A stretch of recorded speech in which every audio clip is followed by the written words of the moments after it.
Shorter days, longer nights, and a pandemic. It is a trio, more than enough to trigger seasonal sadness in a lot of people. Well, the COVID pandemic, financial woes, anxiety, sadness may be at an all-time high for so many of us this season. Joining us now is mental health expert Dr. Samantha Dutton to offer some insight on how to deal with all of the stress and anxiety and where people can turn to for help, how they can self-motivate to get help, and so much more. Doctor, thank you for joining us this afternoon. Thanks for having me. How do you know if you are dealing with depression or if it's something far more serious like the blues? Well, I would say that everyone has sadness. Everyone has bad days. Everybody doesn't want to get out of bed sometimes or fix dinner. Those are normal kind of sadness activities, but depression is where you don't want to do any of those things. It's not, you can't just pick and choose your depression. Depression infiltrates all aspects of your life. So you can't have depression and go play soccer all day because you want to hang out with your friends and have fun. But on the other hand, if you are just sad, then maybe you don't want to cook dinner, but you still go hang out with your friends. Make sense? That does make sense. I feel like there are the ingredients here, Doctor, for the perfect storm with the pandemic, with so many people dealing with uncertainty, job insecurity, food insecurity, and we can't even be with the people sometimes that we love the most, the people who might be there in other times to give us a sense of comfort, to give us a sense of joy. Do you see it that way? And what can we do to try to combat all of that? I do see it that way. I mean, the holidays are stressful enough. I mean, usually when I speak to media outlets and people ask me these questions, I'm like, well, how to deal with this holidays in general, but then you throw a pandemic on top of it. Wow, it's like the nuclear explosion.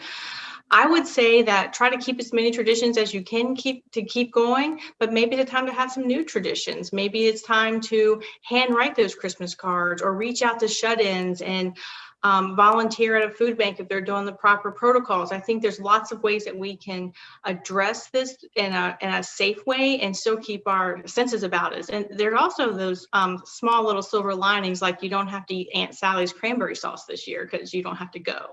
So there are those silver lines, but absolutely that we can reach out and speak to people that need our help or need to vent to us and to acknowledge those fears that we even have for ourselves out loud, because it's a real thing. It's a real issue that's facing our nation. So many families who have had loved ones deal with depression before, sometimes they're able to mask those symptoms and they seem like the life of the party, the center of attention. What tips can you give for those who feel they might be dealing with depression, especially if it's something that they aren't so sure they've ever dealt with before and no one else around them can tell? Well, one of my big things is ending the stigma of mental health and mental illness, that we should reach out. If you had a broken leg, you certainly would go to the emergency room right away and get some help for that. So speaking about it out loud, shining light on it, and having those hard conversations is how you get the help that you need. So if you see someone sitting in the corner not participating, or you're not participating, reach out to the people that you trust. Even if it's not your family, a friend, a phone call, make that 1-800 call to a crisis line.